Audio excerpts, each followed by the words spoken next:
ప్రేమతత్వం ఛానల్కి స్వాగతం. మన జీవితంలో నేను అనే భావనకు ఎంతో ప్రాముఖ్యత ఉంది. అయితే దీనిని మనం ఎలా అర్థం చేసుకుంటామో అనేది అసలైన విషయం. భౌతికమైన శరీరానికి మాత్రమే పరిమితమైతే అది తాత్కాలికం. నిజమైన నేను అనేది మన ఆత్మ, మన ఆంతర్యం. దీనిని అర్థం చేసుకోవడం అంటే నిజమైన జ్ఞానాన్ని సొంతం చేసుకోవడమే. ప్రతి మనిషి తన అస్తిత్వాన్ని అన్వేషిస్తూ నేను అనే భావనను పదే పదే ఉచ్చరిస్తుంటాడు.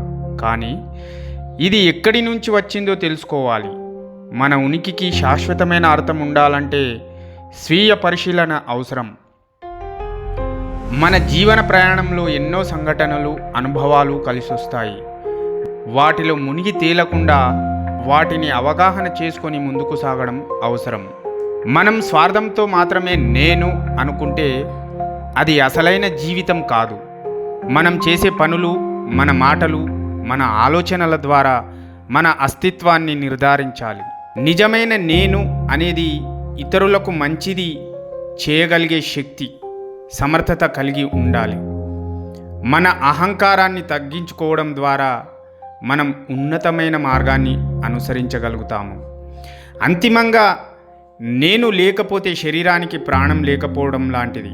కానీ అసలైన అర్థం తెలిసినప్పుడు మన జీవితాన్ని పరిపూర్ణంగా మార్చుకోవచ్చు. కనుక మన జీవితంలో నేను అనే భావనను ఎలా ఉపయోగించుకోవాలో లోతుగా ఆలోచించాలి.